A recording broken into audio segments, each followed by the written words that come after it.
Welcome to Nightverse lore! Oh geez, another dimension of naps! Hey there, sleepyheads, glad to have you back. Before we slip into tonight's tale, I'd love to know where in the world you're watching from, and what time it is for you right now. The rain that night fell with the patience of someone who had learned not to hurry. It touched the cobblestones of Elm Street, like fingers finding piano keys, each drop adding to a melody that only the city's oldest buildings seemed to remember. In the amber glow of the street lamp, the bakery windows still glowed warm against the darkness, though closing time had passed an hour ago. Aunt Elowen moved inside with the quiet grace of someone who had spent decades learning the rhythm of rising dough and cooling ovens, her hands wiping flour from surfaces that would be dusted again come morning. She paused at the front door, key halfway to the lock when she heard it. A sound that wasn't quite the rain, wasn't quite the distant hum of the city settling into sleep. It came from above, from the old brass lamp that had watched over her bakery for longer than she could remember. Tonight it seemed to breathe, its light pulsing gently like a heart keeping time with some unheard lullaby. Elowen had grown accustomed to its quiet companionship over the years, the way it cast its protective glow across the sidewalk, where early morning joggers would pause, drawn by the scent of cinnamon and fresh bread that seemed to seep through the very walls. But this was different. The lamp's hum had deepened into something that felt almost like a song, a wordless melody that made her pause with her hand on the door handle. She looked up at the light, and for a moment she could have sworn it brightened in response, as if acknowledging her attention. The rain continued its gentle percussion on the awning above, and somewhere in the harmony between water and light, she heard what sounded like a sigh. That's when she saw it. A woven basket nestled against the bakery's brick foundation, positioned directly beneath the lamp's protective glow. The basket looked as if it had been placed there with careful intention, not abandoned in haste. Steam rose faintly from within, though whether from the warmth of the lamp or something else she couldn't tell. Elowen knelt beside it, her baker's apron absorbing droplets from the damp ground, and gently pulled back the soft grey blanket that covered the basket's contents. Inside lay a baby, perhaps 3 months old, with dark hair that curled at his temples and eyes that reflected the lamp's amber warmth. He wasn't crying, wasn't making the sounds of distress she might have expected from a child left in the night air. Instead, he seemed to be listening, his tiny head tilted toward the lamp, as if receiving some private message meant only for him. His breathing was steady and peaceful, and when she lifted the edge of the blanket, she caught the faint scent of lavender mixed with something indefinably comforting, the warm, yeasty smell of bread fresh from the oven. Tucked beneath the blanket was a folded piece of paper, soft with age and tied with simple twine. Elowen's fingers, accustomed to the delicate work of pastry, carefully untied it. The note was brief, written in careful script that seemed both hurried and loving. He hums with the night. Please keep him where the light is kind. No signature, no explanation, only those words and the trust they implied. She looked from the note to the baby, then up at the lamp that continued its gentle, rhythmic humming. As if sensing her gaze, the child stirred slightly, making a soft sound that wasn't quite a cry but something more musical, a tiny hum that seemed to harmonize with the streetlight's quiet song. The moment stretched between them, woman and child in the protective glow above, and Elowen felt something shift in her chest, a warmth that had nothing to do with the ovens cooling behind her. Carefully, she lifted the basket, cradling its precious cargo against her chest. As she stepped back into the bakery's embrace, the baby's eyes fluttered open for just a moment, meeting hers with a gaze that seemed far older than his months would suggest. Then, as the lamp's hum seemed to intensify just slightly, he settled back into sleep, with the contentment of someone who had found exactly where he belonged. Elowen closed the door behind them, shutting out the rain but not the mystery. In the warm quiet of the bakery, surrounded by the familiar sense of her life's work, she looked down at the child who had arrived with the night's music. She would call him Aaron, she decided, a name that felt as soft and resonant as the hum that had called her to find him. Outside, the lamp continued its gentle vigil, casting its protective light over the empty street, keeper of secrets and songs that traveled on the wind. As she prepared a makeshift bed from clean kitchen towels and a wooden crate, Elowen found herself humming along with the distant sound of the lamp, and Aaron, as if recognizing the melody, added his own small voice to the harmony that would become the first of many quiet songs they would share in the years to come. The seasons turned with the patience of bread rising, and Aaron grew within the bakery's warm embrace like a small song learning its own melody. By his first birthday, he had developed a peculiar way of moving through the world, not with the chaotic energy of most toddlers, but with the careful attention of someone who listened to things others couldn't hear.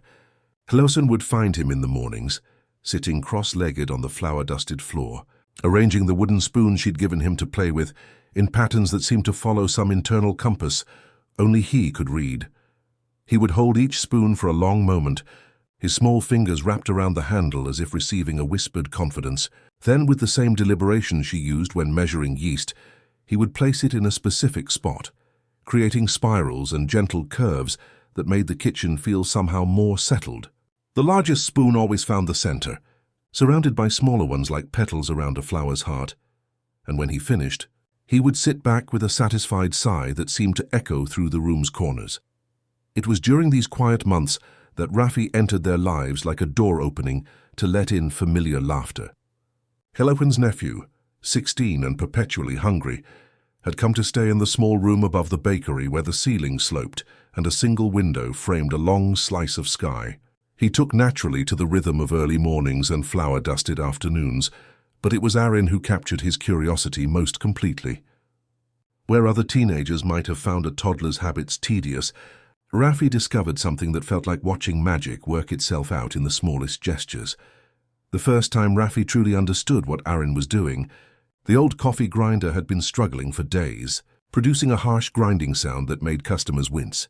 Galapwan had been wrestling with it that Tuesday afternoon, when Aaron, now walking steadily on his small legs, approached the counter. Without a word, he reached up to touch the machine's base, standing perfectly still with that listening expression that had become so familiar. Then, with the same gentle attention he gave to his wooden spoons, he began to pat the grinder's side in a soft rhythm. 3 taps. A pause, 3 more. The grinding noise began to settle, the harsh mechanical protest smoothing into something closer to the street lamp's contented hum. Aaron continued his gentle percussion until the machine operated with a smoothness it hadn't possessed in months, and when he finally stepped back, Raffi understood that his small cousin wasn't just playing, he was listening to the world's hidden harmonies and helping them find their proper tune. From that day forward, Raffi began cutting their sandwiches into stars, a private ritual that started as a whim and became a tradition.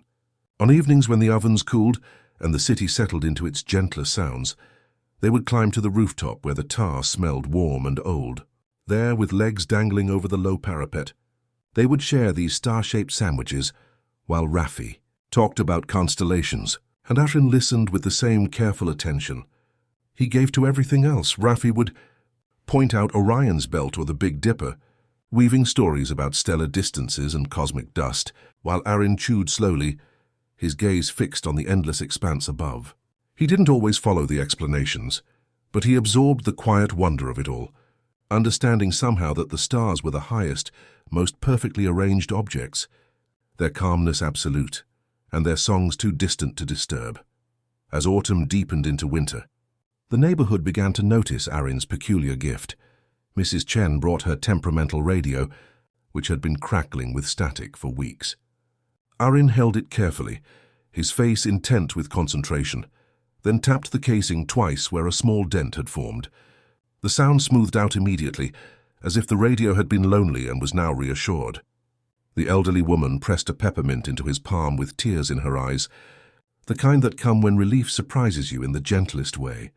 Word spread in the soft manner of neighborhood secrets, not as gossip, but as something precious to be shared carefully.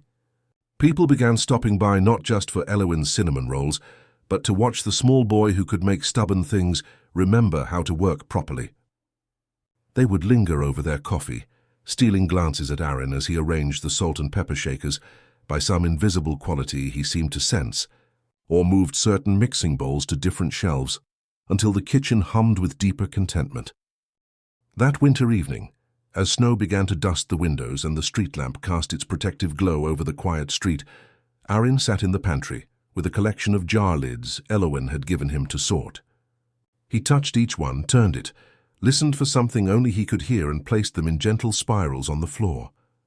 Somewhere in the house the kettle began its low pre-song, and Raffi peered in to see the pattern Aaron had created, circles within circles, like a galaxy made of ordinary things. "Looks like the stars," Raffi said softly, and Aaron, who had never seen a galaxy beyond the shapes they made on rooftops, smiled as if the word fit perfectly. Outside, the lamp continued its faithful vigil, and in the warm quiet of the bakery, 3 hearts beat in gentle harmony with the night's patient song. Spring arrived with the kind of gentle persistence that reminded Elowen of rising dough, patient, inevitable, transforming everything it touched. The pantry had become Aaron's sanctuary during these longer days, a place where afternoon light filtered through flour-dusted windows and created shifting patterns on shelves lined with mason jars and tin containers. At 3 years old, he moved through this space with the careful attention of someone who understood that ordinary things often held extraordinary secrets, if you knew how to listen. On the particular Thursday when everything shifted, rain drummed against the single window with unusual rhythm, and Aaron sat cross-legged among his collection of jar lids, each one a small mystery waiting to be understood. He had been working through them methodically, the way Elowen worked through her recipes, with patience and an ear for the subtle harmonies that others might miss. Most lids offered simple, reassuring silence, the quiet memory of peaches or pickles, summers preserved in metal and memory. Then he lifted one that was different. Its surface bore a faint swirl, barely visible unless caught in just the right light, etched by time or accident into the copper-colored metal. As his small fingers traced the pattern, something extraordinary happened. The lid seemed to open, not physically but in some deeper way, as if he were looking through a tiny window into a vast pocket of sky that existed somewhere beyond the pantry walls. This wasn't the grey, rain-heavy sky visible through the window, but something softer and more golden, filled with light that felt like sunset and promise combined. He brought the lid closer to his ear, listening the way he had learned to listen to everything, and heard whispers that weren't quite words, the memory of conversations, the echo of lullabies, the soft sound of bread cooling on wire racks in the quiet hours before dawn. It was the sound of waiting, of becoming, of the world exhaling its day into night. Elowen found him there an hour later, still holding the lid with reverent attention. She knelt beside him on the pantry floor, flour dusting her apron, and noticed how this ordinary object seemed to hold more light than it should. When Aaron looked up at her, his eyes held that particular brightness that came when he had discovered something perfectly arranged. "What do you hear, little one?" she asked, her voice barely above a whisper. Without words, Aaron held the lid toward her, and for just a moment she caught something, a sound like distant music boxes playing in harmony, like children's laughter from summer afternoons that existed somewhere beyond memory. This discovery became woven into the wisdom Elowen had been sharing with him through countless small gestures. She would warm his chair before he sat down to breakfast, press her palm against a mug before pouring tea, wait the extra minute before slicing fresh bread so the crumb could settle and breathe. "You can't rush kindness, Aaron," she would murmur while steam drifted into the kitchen light. "It needs time to proof, just like dough. Let things become themselves before asking them to change." Raffi discovered the transformation that evening when he came looking for ingredients to make their star-shaped sandwiches. He found Aaron sitting in a circle of carefully arranged lids, each one positioned with mathematical precision, and when he stepped into the space they created, he felt something shift around him, a settling, like the moment when a song finds its proper key. "It's like a constellation," Raffi said, settling beside his cousin with easy familiarity. "But instead of stars, you found all the quiet places and put them together." Aaron nodded, understanding this interpretation perfectly, and held up the special lid so Raffi could see the swirl that had started it all. As evening deepened and the street lamp began its faithful glow outside the bakery windows, the three of them sat together in the pantry, sharing the quiet understanding that something had shifted in their small world. Aaron's gift for arranging things had found a new dimension, one that opened tiny doorways to places that felt like home, even though they had never been there before. The lids caught the lamplight streaming through the window, creating patterns on the walls that moved like gentle breathing, and somewhere in the harmony between metal and light, and the soft sounds of evening settling around them, they felt the presence of something larger, a vast kindness that watched over small mysteries and kept them safe in the spaces where ordinary things learned to sing their most beautiful songs. The seasons turned with the patience of rising dough, and by the time autumn painted the neighborhood in gentle golds and russets, Aaron had grown into a 7-year-old whose understanding of the world's hidden harmonies had deepened like roots finding water. The jar lid with its swirling pocket of sky had become his quiet companion, often tucked in his coat pocket as he ventured beyond the bakeries. Familiar embrace into the wider world of Maple Street. Elementary school carried its own particular frequency, a complex symphony of fluorescent lights humming in pale threads above rows of small desks, heating pipes breathing through old radiators, and the collective energy of children learning to exist together in enclosed spaces. The classroom smelled like pencil shavings and chalk dust, like books that had learned to rest, and beneath it all, the steady exhale of the radiator that ran along the windows like a gentle giant keeping watch. Mrs. Holloway, whose smile held the patience of afternoon light, welcomed Aaron to a desk near the back corner, where the room's various sounds seemed to settle into something approaching peace.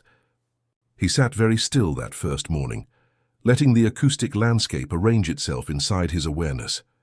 The radiator took the low, steady notes, the fluorescent lights traced their thin harmonies overhead, and the whispers of 23 other children moved like small birds finding their places on invisible branches. When the morning bell rang, it wasn't simply a signal. It shattered against the ceiling and scattered into sharp fragments that seemed to pierce the gentle atmosphere he had been absorbing. Across the room, a girl with dark hair and thoughtful eyes flinched so completely that her pencil snapped between her fingers. She pressed her palms to her ears and kept them there long after the bell had finished its harsh announcement, her shoulders drawn tight with the effort of protecting herself from sounds that felt like small assaults.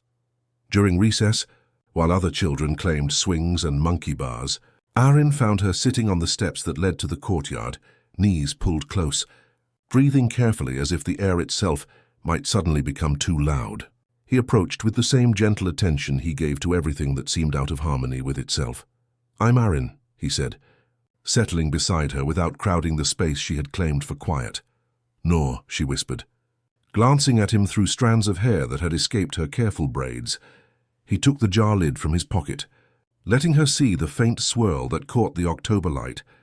"When rooms get too sharp," he explained, his voice carrying the same certainty he used when discussing the arrangement of spoons at home, "I listen for something steadier underneath. The radiator in our classroom breathes like someone sleeping peacefully."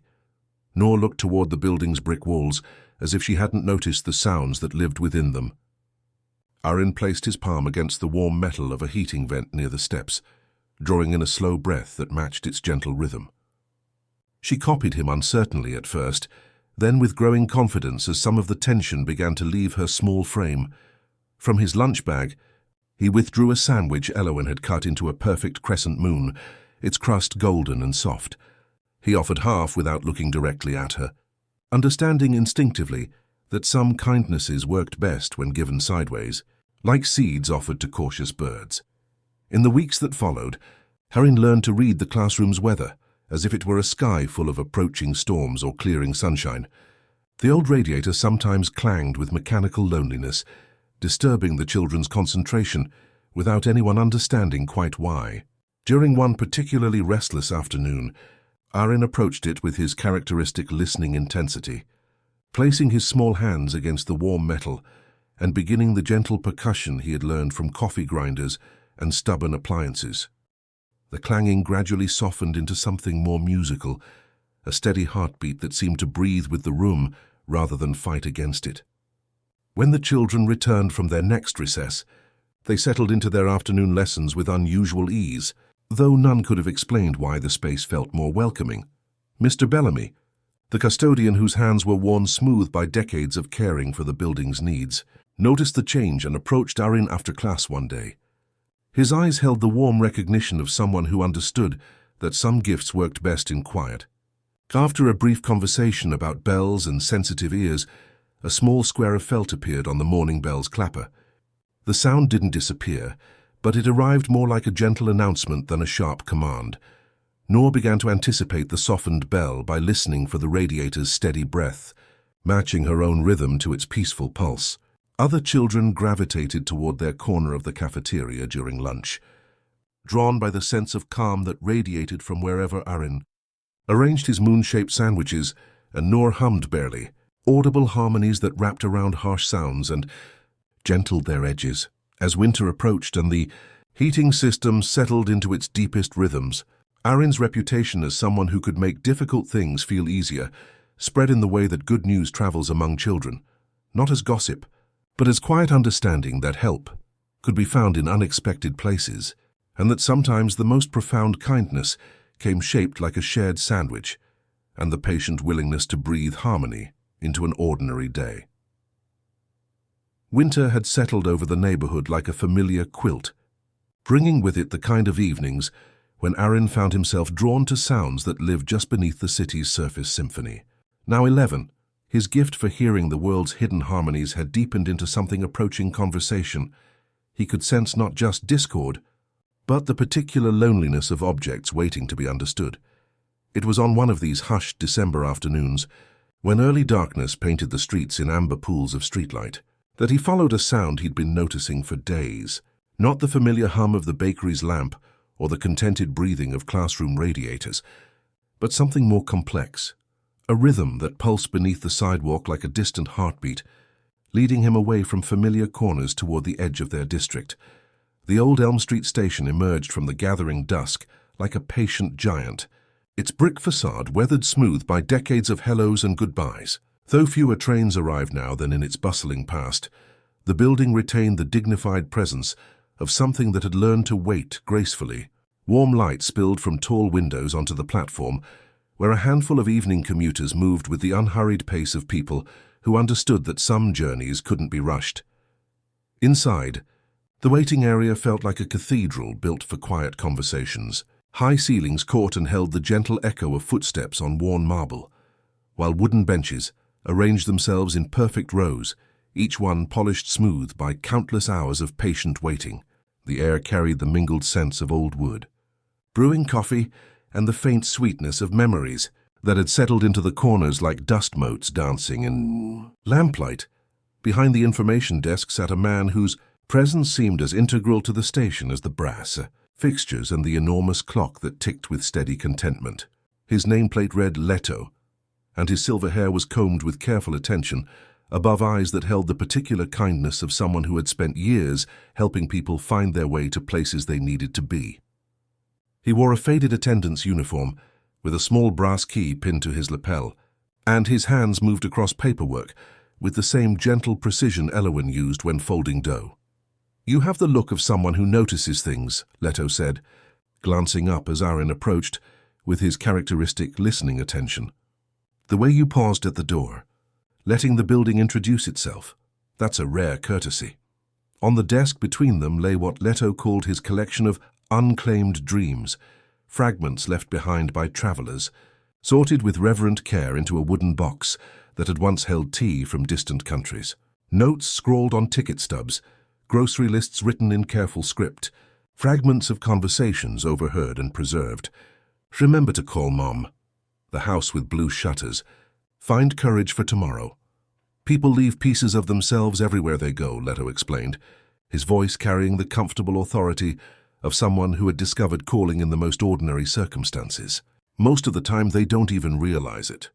But these fragments carry weight, hope, worry, the soft imprint of human longing. They deserve someone to tend them until they find their way home."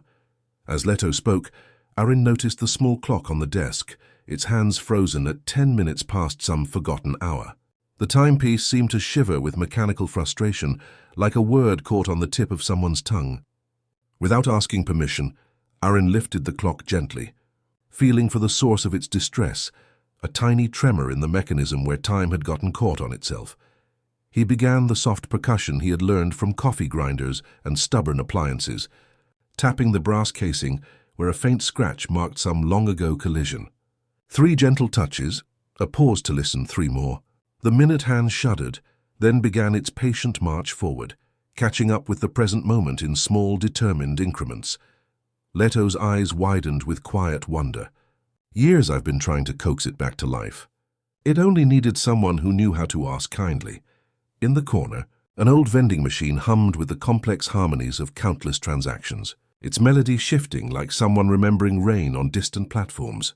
When Aaron placed his palm against its cool surface, he felt the accumulation of small hopes, coins dropped by travelers seeking comfort in chocolate bars and forgotten snacks. Each purchase a tiny act of faith that sweetness could ease the ache of waiting. As evening deepened and the station settled into its gentlest rhythms, Leto brewed tea in chipped cups and shared the wisdom of small repairs. A wobbly bench could be steadied with patience, and the right pressure applied at its weakest joint. A flickering light needed only someone to listen to its electrical uncertainty and adjust the connection with understanding rather than force. The smallest acts of attention, Leto said, handing Aaron a cup of tea that steamed like a small blessing, can repair tears in the world's fabric that no one else even notices are there. Walking home through streets that glowed with the soft promise of snow, Aaron felt his small world expand to include this new sanctuary, where forgotten dreams rested safely and broken timepieces learned to trust again. The bakery's lamp welcomed him with its familiar warmth, but now its light seemed part of a larger constellation, points of kindness scattered throughout the city, each one tended by someone who understood that the gentlest touch often accomplished what force could never achieve. The seasons continued their patient dance, and by the time Aaron reached 18, his gift for listening to the world's hidden harmonies had deepened into something approaching fluency with the universe's quieter conversations. He still visited Leto at the station each week, where they tended the collection of unclaimed dreams and coaxed reluctant timepieces back into rhythm. But increasingly he found himself drawn to sounds that lived beyond their familiar neighborhood, frequencies that seemed to call from the city's deeper corners where older things waited to remember how to sing. The decision to venture north came not as a sudden revelation, but as a gentle certainty that had been growing like bread rising in a warm place. During one of their evening conversations over tea that tasted of cinnamon and patient afternoons, Leto pressed something into Aaron's palm, a small brass key worn smooth by countless hands, strung on a simple cord. Not every key opens doors, Leto said, his eyes holding the particular warmth reserved for moments of quiet significance. Some remind us that most barriers dissolve when approached with the right kind of listening. Elowen received the news of his leaving with the understanding of someone who had always known this conversation would arrive eventually. She moved through the bakery that morning with her familiar grace, but Aaron noticed the way she lingered over certain gestures, her hand resting a moment longer on the coffee pot, her gaze settling with extra tenderness on the flour-dusted surfaces that had witnessed his growing up. "The world has corners that need tending," she said finally, pressing a paper bag warm with fresh bread into his hands. "I always knew you'd find your way to them." Above them, the faithful street lamp seemed to pulse with gentle approval, as if adding its blessing to the journey ahead. Raffi arrived that evening with a thermos of coffee and a hand-drawn map of the city's quieter neighborhoods, places where subway stations hummed in harmony and coffee shops harbored espresso machines that sang contentedly to themselves. They spent the evening planning Aaron's departure with the same careful attention he had always given to arranging things in their proper places. The morning of his leaving arrived wrapped in mist and the soft percussion of rain on windows. The bus that carried him toward the city center moved with the patient rhythm of something that understood its cargo of dreams and possibilities. Through rain-streaked glass, Aaron watched familiar neighborhoods give way to unfamiliar ones, each block a new verse in the urban symphony he was learning to read. The repair shop on Meridian Street stood between a used bookstore and a cafe, whose espresso machine did indeed sound like someone humming contentedly. Mrs. Valdez, the proprietor, showed him to the small room upstairs, where afternoon light fell in precise rectangles across wooden floors that creaked in welcoming ways. Below, old radios slept in patient rows, their circuits holding memories of distant signals and voices that had traveled through air and time to find human ears. That first evening, as city sounds settled into their nocturnal arrangements, Aaron sat cross-legged on the floor and began to listen. The building breathed around him with the accumulated silence of previous tenants who had understood that some spaces were meant for quiet work, for the kind of attention that transformed broken things into whole ones. It was during his second dawn in this new place that he encountered Mira. She appeared on the fire escape across the narrow alley, a silhouette against the pre-dawn glow, holding a small telescope with the reverent attention of someone reading an ancient letter. Steam rose from a thermos beside her as she tracked something invisible across the lightening sky. "The clouds," she said without preamble when she noticed him at his own window, her voice carrying the comfortable authority of someone who had spent years learning to read stories written in vapor and starlight. "They're like continents drifting across an ancient sea, always reshaping, always carrying memories of places they've been." Aaron stepped onto his own section of the fire escape, drawn by the quiet wonder in her voice. She poured coffee from her thermos into the lid and offered it to him without asking if he wanted any, the same instinctive kindness he had learned to recognize in people who understood that some gestures needed no explanation.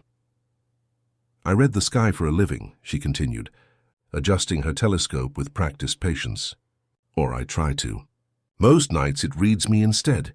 He understood that sentence completely. They stood together in comfortable silence, watching the city wake in slow ripples below them. The coffee tasted like morning courage, and somewhere in the harmony between her astronomical observations and his careful listening to the repair shop's sleeping radios, Aaron felt the beginning of something that would grow into friendship, then deeper understanding.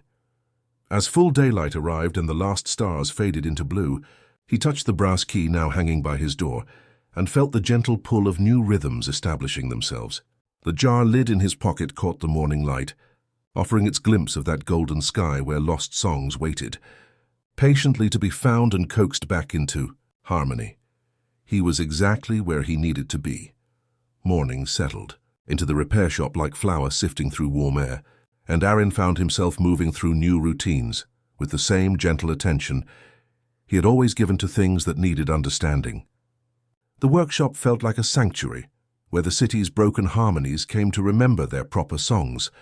Mrs. Valdez had given him complete freedom among the sleeping radios and silent appliances, understanding instinctively that his approach required patience that couldn't be rushed or easily explained. He began each day by hanging Leto's brass key from a small nail where it could catch the morning light, then arranging his tools with the same care Elowen used when setting out ingredients for bread. The workbench became an altar of gentle attention, where cloth and small screwdrivers waited in their accustomed places, ready to assist in the quiet miracles he was learning to perform. The first object to truly teach him about his expanding gift was a chrome toaster that had terrorized Mrs. Valdez's customers for months.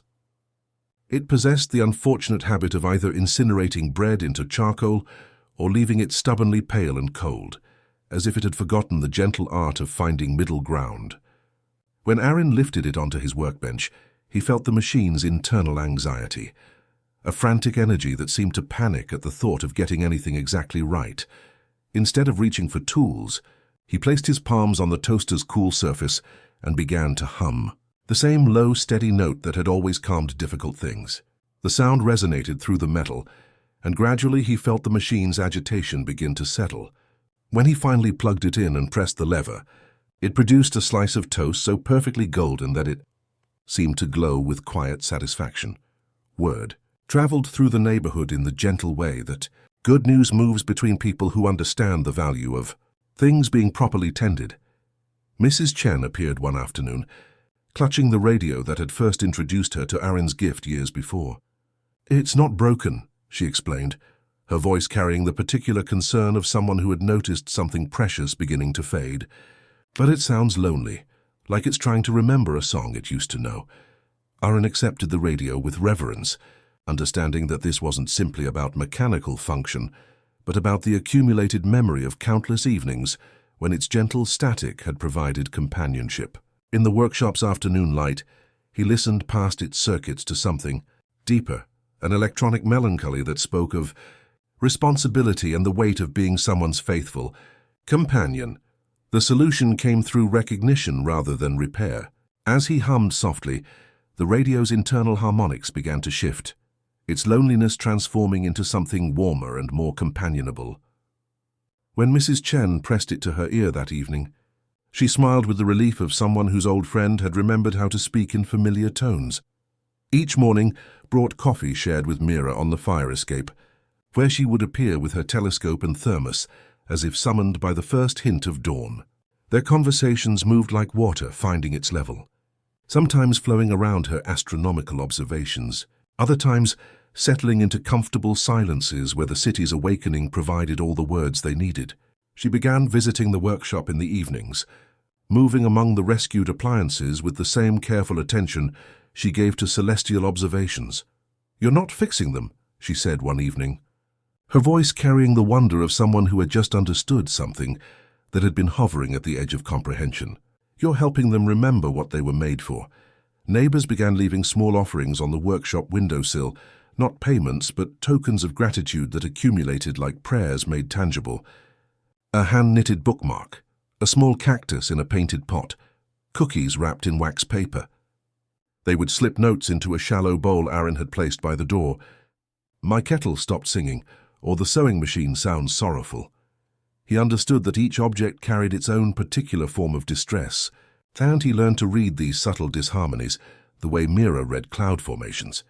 People began saying peculiar, kind things as they collected their mended objects. "It feels easier to breathe here." "The clock sounds like it forgave me." Sometimes they would simply sit in the small waiting area, not with anything broken, but just to feel the quiet calm that radiated from the workshop's patient atmosphere. As evening settled and the streetlights began their nightly vigil, Aaron would look around at the workshop, breathing with accumulated contentment. Objects that had been listened to, understood, and gently returned to harmony with their intended purpose. Everything he was learning wanted to work properly. Sometimes they just needed someone who cared whether they remembered how. The months had accumulated like layers of gentle snow, each one deepening the quiet reputation that surrounded Aaron's work. By the time autumn painted Meridian Street in familiar golds, he had established rhythms that felt as natural as breathing. Mornings with coffee and Mira's astronomical observations, days spent listening to the particular sorrows of household objects, evenings when the workshop settled into contentment around him like a favorite sweater. It was during one of these peaceful September afternoons that familiar footsteps approached the workshop door. Rafi appeared in the doorway, his silhouette backlit by streetlight that had begun its early glow. But something in his posture carried a tension that hadn't been there during their last rooftop conversations. The city's sound pressed against him, horns stacked on music, stacked on conversation, a kind of insistent brightness that made his shoulders rise without permission. Aaron felt the shift before Rafi said anything, moving to meet him with the same care he gave to loosening a stubborn screw, not to force, only to accompany. Inside, the shop breathed with its habitual ease. The chrome toaster dozed in satisfied silence, the radios rested in attentive quiet, and the shallow bowl by the door held a new note. "Thank you." "The kettle forgave me." Rafi turned in a slow circle, taking everything in, then leaned against the counter and exhaled the way people do when they finally locate the softest chair in a room. "The city's too loud," he said without preamble, settling into the wooden chair that had become reserved for visitors who needed more than mechanical repairs. His hands moved restlessly, fingers drumming against his knees in patterns that spoke of accumulated noise and insufficient quiet. Everything overlaps until it becomes this constant static that never stops. "I can't find the spaces between sounds anymore." Aaron set down the gentle alarm clock. He had been coaxing back to proper temperament and gave his cousin the same careful attention he offered to everything that seemed out of harmony with itself. From the small kitchen area, he retrieved the thermos Mira had left that morning, still warm with coffee that tasted of cinnamon and patient mornings. He poured it into two mismatched cups, adding the careful ritual of shared warmth to a conversation that needed gentle tending. "When I first came here," Aaron said, his voice carrying the same steady certainty he used when explaining the needs of temperamental appliances, "I thought I was learning to fix broken things. But really, I was learning to listen for the spaces where harmony gets lost." He pulled out a sheet of paper and began sketching with methodical attention. The drawing that emerged wasn't a map in any conventional sense, but rather a collection of gentle paths through the city's quieter corners, places where subway gratings hummed in comfortable keys, where small parks offered benches positioned to catch afternoon light, just so.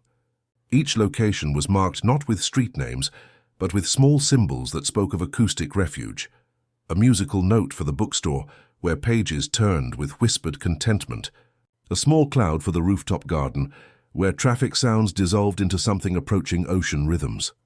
Star walks, Aaron explained, remembering their childhood evenings on the bakery's rooftop. But instead of looking up, you follow the quiet places that exist between all the noise.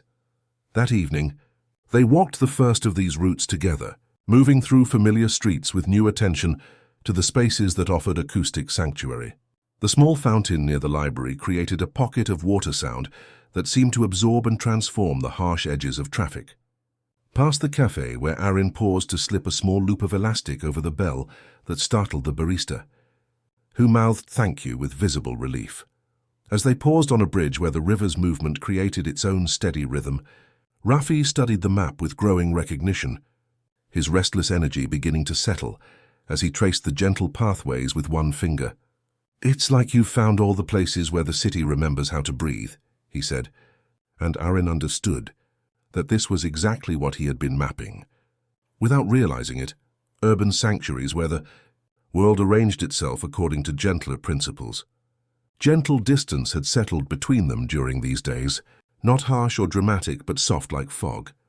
There were no raised voices, only the quiet acknowledgement that their paths, though still connected, now diverged in subtle ways.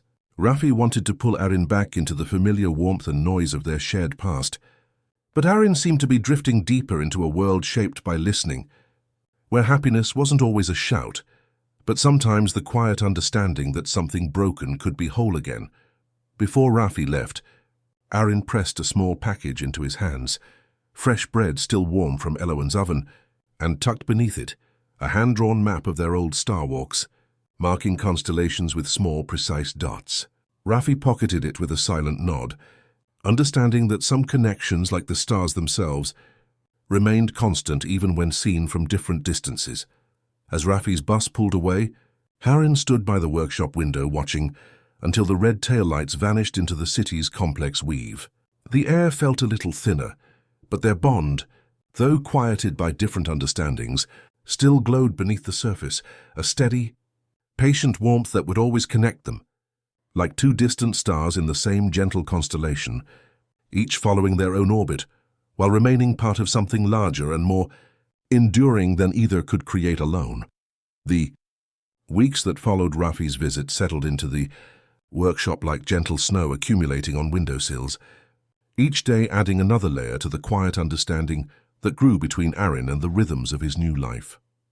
As October painted the neighborhood in familiar golds and the streetlights began their earlier vigils, he found himself paying closer attention to the subtle changes in Mira's evening appearances. She still arrived with her telescope and thermos as darkness gathered, but increasingly she would set the instrument aside unused, settling instead into the wooden chair that had become hers through gentle repetition. The coffee remained warm between her palms, but Aaron noticed how she held the cup as if drawing comfort from its heat rather than its contents. There was a particular fragility gathering in the corners of her eyes. Not sadness exactly, but the accumulated weight of someone who had been listening to something beautiful that refused to let her rest. "The sky keeps calling," she confessed one evening.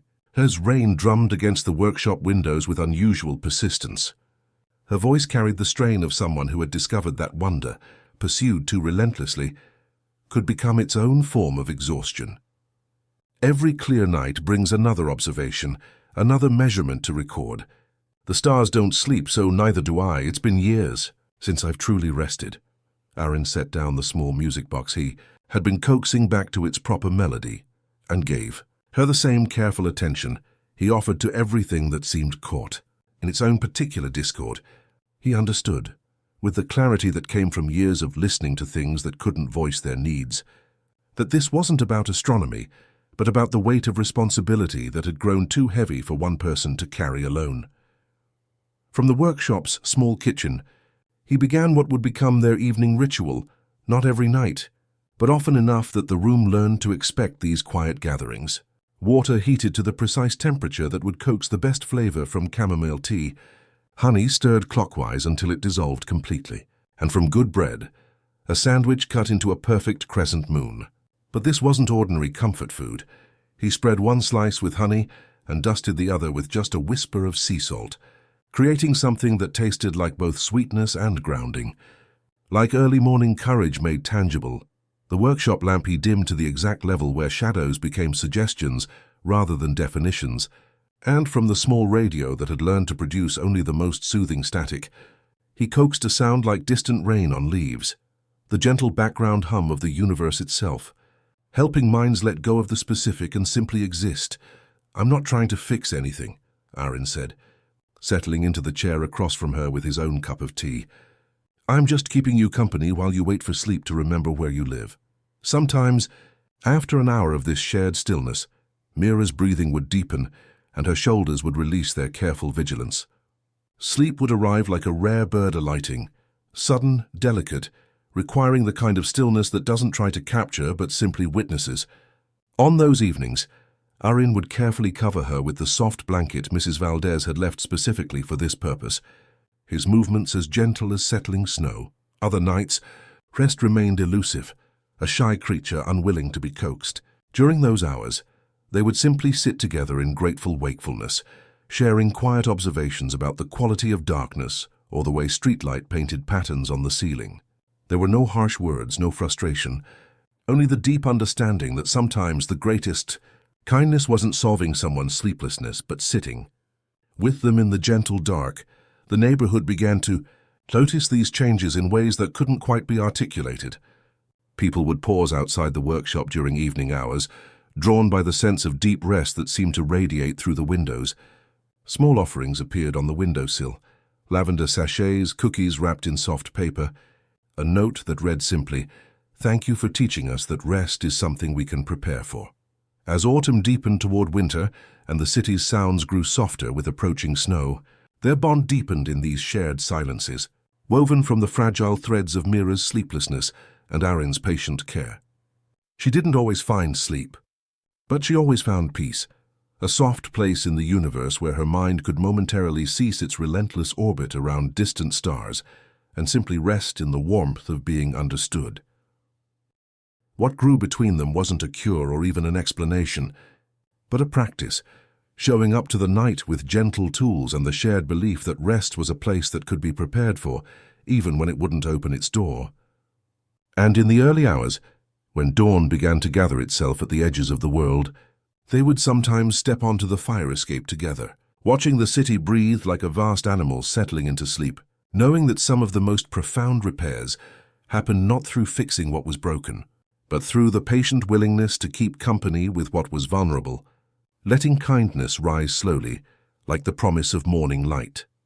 Winter arrived with the gentle persistence of someone who understood that the most profound changes happened slowly, settling over Meridian Street like a familiar quilt that had learned the exact weight needed for comfort. The workshop windows caught frost in delicate patterns that looked like maps of countries that existed only in dreams, and it was through this crystalline morning light that Sul first appeared, a child of perhaps 8 years who moved with the careful attention of someone who had learned to approach the world with quiet hope. Sul carried a shoebox that rattled with the particular sound of broken things seeking shelter. Small hands clutched around it with the reverence usually reserved for carrying wounded birds. The child's presence felt as natural as snow settling on familiar streets, as if the workshop had been waiting for exactly this visitor to complete some gentle equation it had been working toward. "Are you the person who helps things remember?" Sol asked, not shy so much as careful, standing beneath the workshop's protective awning where winter light fell in precise rectangles across worn wooden floors. "I try," Aaron said, wiping his hands on a soft cloth and kneeling to meet Sul at eye level. "What needs help remembering?" Inside the shoebox, wrapped in soft cloth that smelled faintly of lavender and old stories, lay the remnants of what had once been a music box. Its tiny ballerina now headless, its mechanism silent, its mirror cracked in a pattern that caught the morning light like a spider's web touched by dew. Beside it, a small red toy car with one wheel stubbornly jammed, refusing to roll forward no matter how gently pushed. "My grandmother's," Saul explained, settling cross-legged on the workshop floor with the easy grace of someone who understood that the best conversations happened at comfortable heights. She used to wind it every night before stories. It played something that sounded like stars dancing, but now it won't sing anymore. Aaron accepted the broken music box with the same gentle attention he gave to everything that arrived seeking harmony. As his fingers traced the delicate mechanism, he felt not just mechanical failure, but the accumulated weight of memory. Countless evenings when this small object had been the bridge between day and night, between wakefulness and dreams, between a grandmother's love and a child's sense of safety in the world. But this wasn't simply about restoration. Aaron placed the music box on a folded cloth and pressed 2 fingers to its casing, waiting with the patience he had learned from years of listening to things that couldn't voice their needs. Saul mirrored him, small fingertips against cold metal, and together they waited until the box's faintest tremor revealed itself, a whispering skip where the mechanism had forgotten its proper rhythm. "It wants to remember its song," Aaron murmured, his voice carrying the same certainty he used when explaining the needs of temperamental appliances. "But sometimes we have to help it find a melody that fits the voice it still has." He showed Saul how to listen past the silence to something deeper, not the absence of sound, but the presence of possibility waiting to unfold. When Saul tried to force the toy car's wheel, Aaron gently guided small hands to feel the resistance, to understand that the axle wasn't being stubborn, but was asking for a different kind of attention. "Everything has its own particular sadness when it's broken," Aaron explained, demonstrating the gentle percussion that could coax reluctant mechanisms back into harmony. "But if you listen carefully, you can hear what it remembers about working properly." As afternoon light shifted through frost-painted windows, Mira appeared with her telescope and thermos, drawn by the soft sounds of shared discovery. She settled into the wooden chair that had become hers through gentle repetition, watching as Aaron taught Saul the difference between quiet and silence, how true quiet was filled with the soft breathing of the world, while silence was often just a waiting space for a song to begin. Together, they developed what Saul called the listening practice, approaching broken things with patience rather than tools, understanding rather than force. Saul learned to warm objects in small palms before attempting repairs, to hum steady notes so hands didn't hurry, to recognize when something needed companionship more than fixing. The workshop filled with the gentle sounds of small repairs in progress, and Saul's laughter, when the music box finally remembered a simpler, more honest version of its original song, reminded Aaron and Mira that wonder wasn't diminished by understanding, but deepened by it. As evening settled and the streetlights began their faithful vigil, the phone on the wall shivered like a hesitant thought, deciding to become a word. Rafi's voice arrived with familiar warmth, but carried news that shifted something in the room's careful balance. "She's all right," he began, which told Aaron what the call would be about. But her hands are slowing. Winter came early to her wrists, and the ovens feel heavier than they used to. Aaron looked toward the jar lid resting in its dish, the swirl catching lamplight like a tiny doorway holding steady against night. Around him, the workshop breathed with accumulated contentment. Objects that had been listened to understood, gently returned to harmony. Saul sat quietly, still holding the restored music box, understanding without words that something important was being arranged in the spaces between what was said and what was felt. The call ended, with a soft click that seemed to fold itself into the E. Workshops accumulated quiet. For a long moment, the three of them remained still. Aaron by the window, Mira in her familiar chair, Saul cross-legged on the floor with the restored music box cradled in small hands. The news hadn't been sudden or harsh, just a gentle shift in the air that asked for presence rather than panic. The way winter arrives not with drama, but with patient insistence. Saul looked up first, understanding without words that something important was being arranged in the spaces between what had been said and what was felt. "For her," the child said simply, offering up the music box wrapped in its lavender cloth. Sometimes old songs help hands remember. They closed the workshop, as if tucking a beloved child into bed. Aaron dimmed the lamp to its gentlest glow, straightened the notes in the shallow bowl by the door, and hung Leto's brass key where morning light would find it upon their return. The building seemed to exhale around them, settling into patient waiting, the way it had learned to do between one repair and the next. The journey back to Elm Street felt like traveling through layers of memory made visible, each familiar corner offering gentle recognition while revealing the subtle changes that spoke of time's patient work. Mira sat beside Arin on the bus, her telescope case resting between them like a bridge, connecting two different ways of reading the world's mysteries. Through windows that caught the early winter light, they watched the city transform from angular downtown rhythms to the softer curves of residential streets, where streetlights cast protective pools of amber warmth. At the station, Leto pressed tickets into their hands with the ceremony of someone offering small blessings. "Trains know every kind of leaving," he said gently, glancing at the clock Arin had coaxed back to life months before, "and most kinds of returning." The bakery appeared through gathering dusk like a lighthouse that had learned to breathe, its windows glowing with the same faithful warmth that had welcomed Arin home from school countless afternoons. But now he noticed things his younger eyes had missed, how the building seemed to exhale contentment, the gentle wear on sidewalk stones beneath the protective street lamp, where decades of people had been drawn to this particular corner, where kindness had taken root and grown into sanctuary. Inside, familiar scents wrapped around them like a favorite sweater found after seasons of searching. Flour and cinnamon, yeast and the sweet memory of countless mornings when bread had risen in patient darkness, waiting for dawn to reveal its transformation. But beneath these comforting layers, Arin sensed something new, a quality of stillness that spoke not of endings, but of deep rest, the way a song settles into silence while retaining all its beauty. Elowen moved through her kitchen with the same graceful attention she had always possessed, but her gestures had acquired a ceremonial quality, each motion deliberate and treasured. Her hands, weathered smooth by decades of kneading and shaping, worked with gentle persistence, though Arin could see how winter had settled into her joints, making each familiar task require a little more consideration.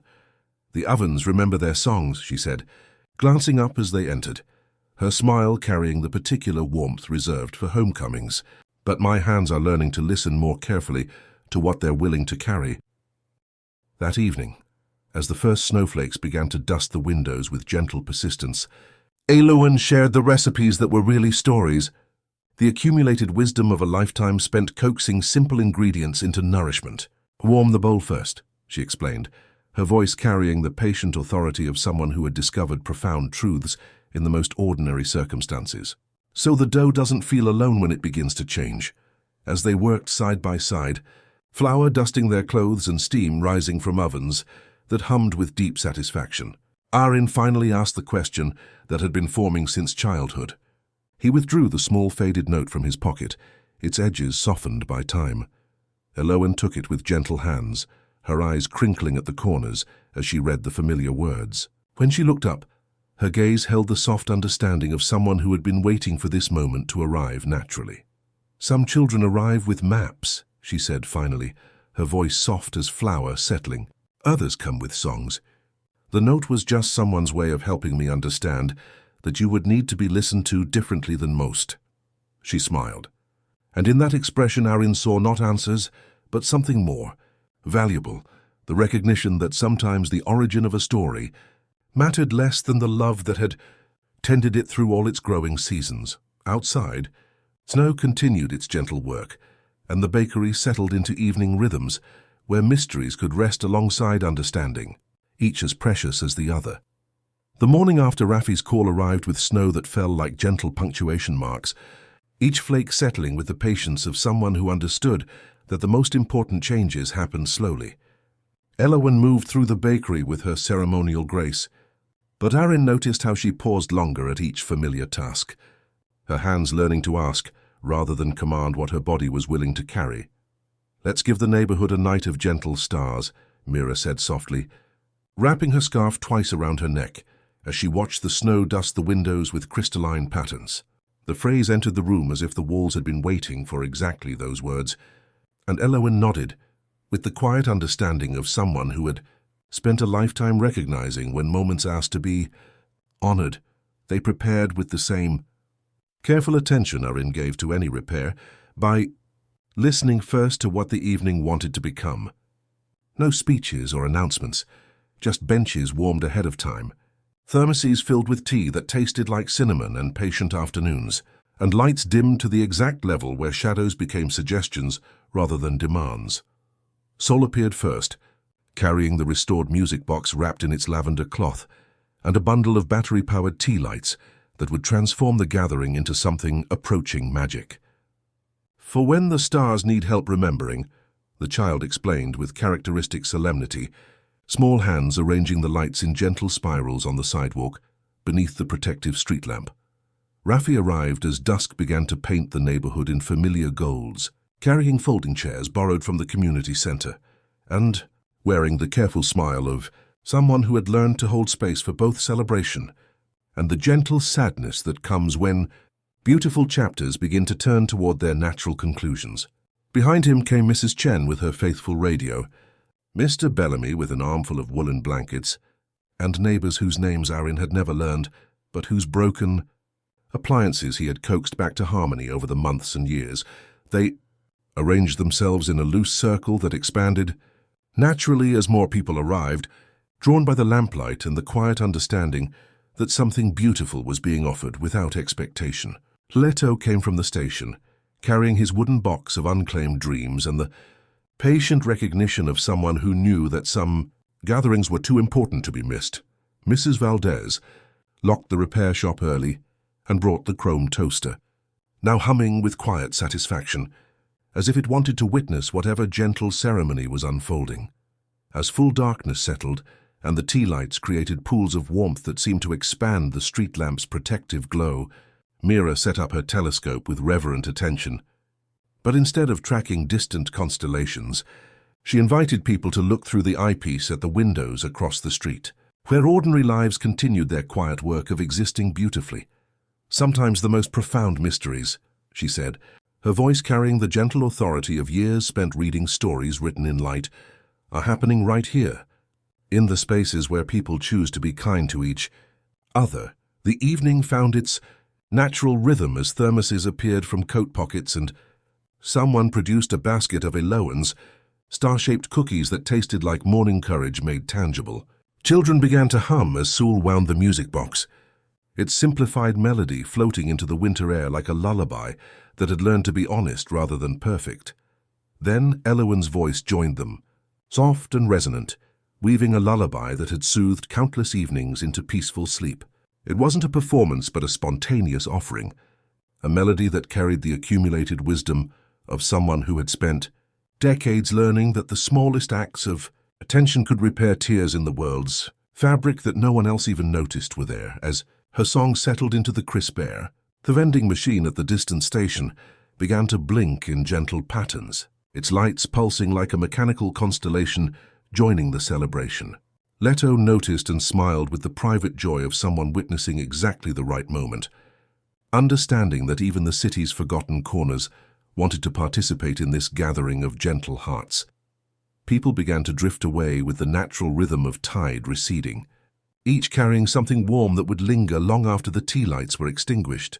They pressed small gifts into Eloan's hands, scarves knitted during quiet evenings, jars of preserves made with patient care, notes that said simply thank you in languages too deep for elaborate explanation. When only their small family remained, the street lamp seemed to brighten slightly, casting its faithful glow over the empty thermoses and the lingering warmth that would remain in this corner of the world long after everyone had returned to their own gentle dreams.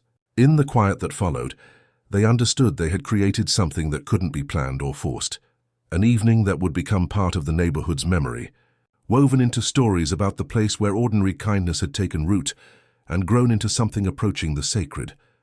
The morning after their gentle gathering arrived, like a page turned slowly, bringing with it the kind of light that seemed to remember the previous evening's warmth.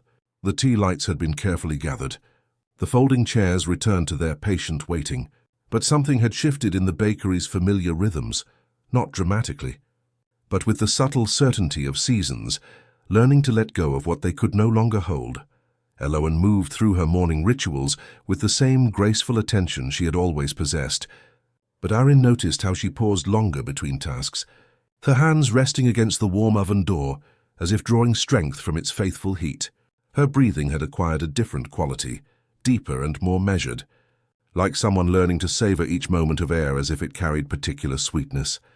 "The recipes want to be shared," she said as steam rose from cooling loaves, settling into the wooden chair by the window, where afternoon light painted gentle rectangles across floors, worn smooth by decades of purposeful movement.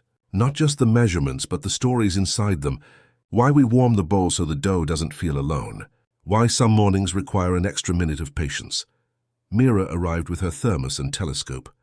But increasingly, she would set the instrument aside and simply sit in comfortable silence, understanding that some observations required nothing more than presence. She had learned to read the quality of light in Elowen's eyes, the way she once tracked distant constellations, recognizing the subtle shifts that spoke of journeys beginning rather than ending. Sol appeared each afternoon with the restored music box, winding it gently until its simplified melody filled the room with honest sweetness. The child had developed an intuitive understanding of when to offer sound and when to simply arrange the lavender cloth nearby, creating small pockets of comfort that asked for nothing in return. During these lengthening days, as winter began its gradual conversation with spring, Aaron found himself receiving inheritance in the form of conversations that felt like gentle instructions. Elowen would guide his hands through the delicate work of shaping rolls, her weathered fingers teaching his younger ones the difference between kneading that strengthened and touch that could exhaust. "Every object carries the memory of being cared for," she explained, as they worked side by side, flour dusting their clothes like gentle snow. "When you tend something back to wholeness, you're not just repairing its function, you're adding to its story of being valued, of mattering to someone who took the time to listen." Rafi visited more frequently now, arriving with oranges and the patient understanding of someone who had learned to hold space for both celebration and the gentle sadness that accompanies beautiful chapters. As they turned toward natural conclusions, he would sit on the edge of Elowen's chair, his large hands dwarfing hers but moving with unexpected tenderness, sharing star-shaped sandwiches in comfortable silence. As March arrived with its characteristic uncertainty, alternating between winter's final assertions and spring's tentative promises, their conversations began to include words that had been hovering at the edges of awareness. Not harsh words, but honest ones that acknowledged the tiredness settling into Elowen's bones. Not just physical exhaustion, but the deep cellular weariness of someone whose work was approaching completion. "There's a natural rhythm to these things," she said one evening as they watched the last snow dust the windows with crystalline patterns, like bread moving from flour and water into nourishment, like seasons shifting without abandoning their essential nature. No drama, just the patient understanding that some rest goes deeper than sleep. During one particularly gentle afternoon, she asked Aaron to sit with her by the window, where the jar lid rested in its familiar dish, catching light like a tiny doorway that remained steadily open to possibilities beyond ordinary sight. "I've been thinking about that note from your beginning," she said, her voice soft as settling flour. "About children who arrive with songs. I think maybe the song wasn't just about you learning to listen. It was about all of us discovering that the most important harmonies happen in the spaces between what we expect and what we're given."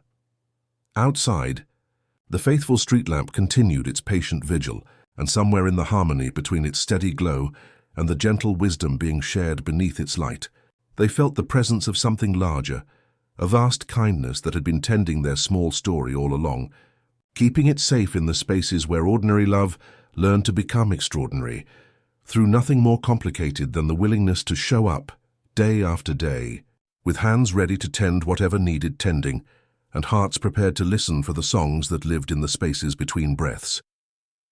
As evening settled and the ovens cooled into their contented silence, they understood they were not approaching an ending, but a transformation. The way melodies don't disappear when they finish playing, but settle into the grateful quiet, ready to be remembered and hummed again when the world needs their particular comfort. The days that followed their gentle gathering settled into the bakery like flour finding its level, each morning bringing subtle shifts that spoke of seasons, learning to change hands with grace. Elowen moved through her routines with the same purposeful attention she had always possessed, but her gestures had acquired a ceremonial quality, each motion treasured like words in a prayer. she had been perfecting for decades. Spring arrived with the patient insistence of someone who understood that the most profound transformations happened in the spaces between one breath and the next. The neighborhood had begun to sense these changes without anyone needing to explain them. Mrs. Chen appeared each morning with flowers that required no tending, simply brightening the windowsill with their uncomplicated presence, while Mr. Bellamy adjusted the street lamp's timer so it would burn a little longer each evening. Sol had developed the intuitive understanding that children sometimes possess about life's deeper currents, arriving each afternoon with the restored music box and settling cross-legged on the floor nearby. The child would wind the mechanism just enough to fill the room with its honest melody, understanding when to offer another song and when to simply arrange the lavender cloth where afternoon light would find it. The decision to return to Meridian Street came not as departure, but as expansion, the way a river widens as it approaches the sea. Mira packed her telescope with reverent attention, understanding that some observations required distance, while others demanded presence. As their train pulled away from Elm Street Station, Leto pressed small envelopes into their hands, old ticket sleeves with notes nested inside, artifacts of kindness curated by long practice. Aaron's read, "Save me a seat by a window," while Sewell's, written in blocky pencil, simply said, "Found by listening." Back in the workshop, the objects greeted them with quiet recognition. The radios lifted their patient heads, the chrome toaster brightened its reflection, and even the shallow bowl by the door seemed to stand taller, holding a fresh note. I lingered because it felt like the right kind of quiet. Aaron stood in the center of his sanctuary and listened past the hum of circuits and pipes, into the spaces where people would soon sit and tell their stories. He had learned to hear universes inside objects. Now he could feel them within conversations, too. The way a kind pause could steady a trembling hour. How the smallest acts of attention could repair tears in the world's fabric that no one else even noticed were there. It was on a Tuesday afternoon, when spring light painted everything in gentle golds, that familiar footsteps approached the small park where the fountain murmured its steady song. Rafi appeared with his hands tucked deep in pockets, looking rumpled and uncertain, but carrying a quiet determination that spoke of someone who had been practicing courage. They met on the bench Aaron had mapped months before, one of those gentle spaces where the city remembered how to breathe.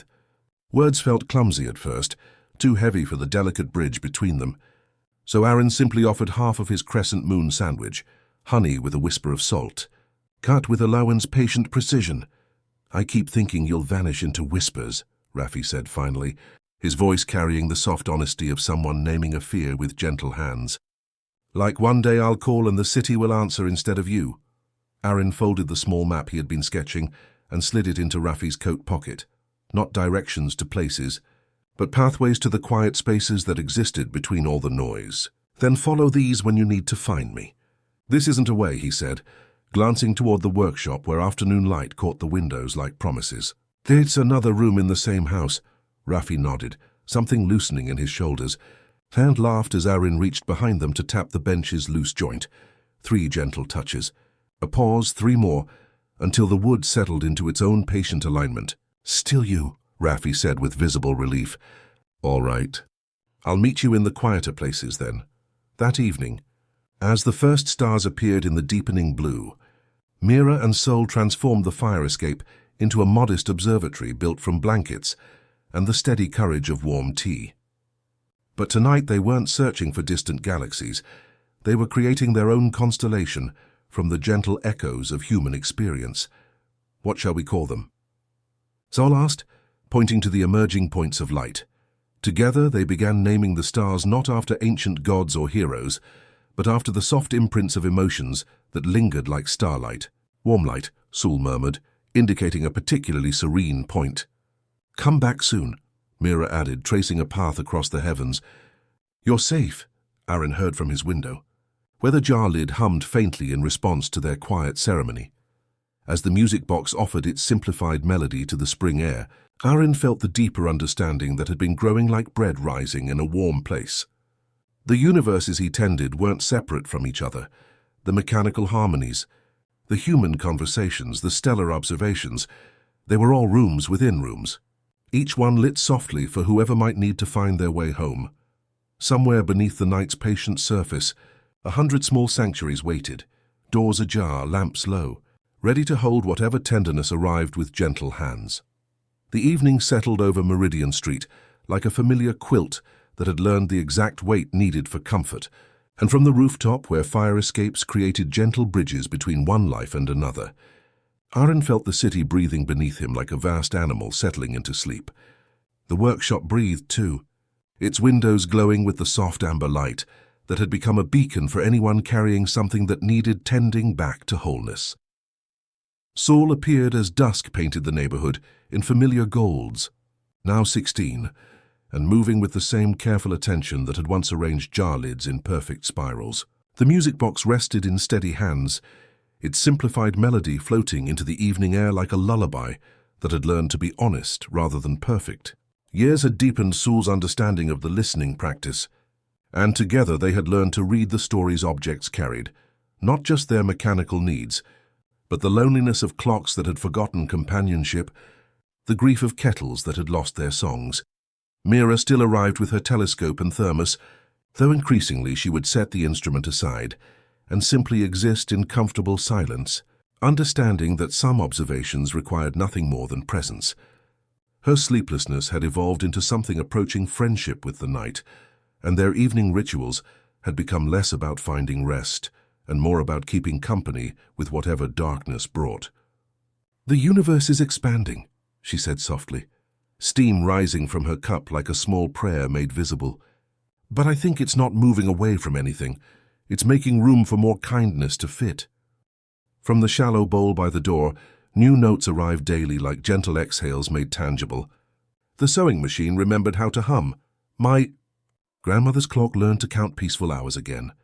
"Thank you for teaching us that broken doesn't mean worthless," as each message spoke of the workshop's quiet reputation, not as a place that fixed things, but as a sanctuary where objects and people alike could remember their intended songs. Rafi's visits had found their natural rhythm, arriving monthly with oranges, and the patient understanding of someone who had learned that love could travel any distance without diminishing.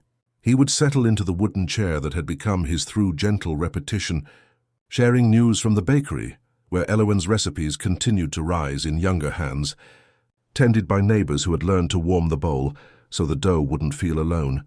The jar lid still rested in its familiar dish, catching lamplight like a tiny doorway that remained steadily open to possibilities beyond ordinary sight. Through its swirling surface, Aaron glimpsed that golden sky where lost songs waited patiently to be found and coaxed back into harmony.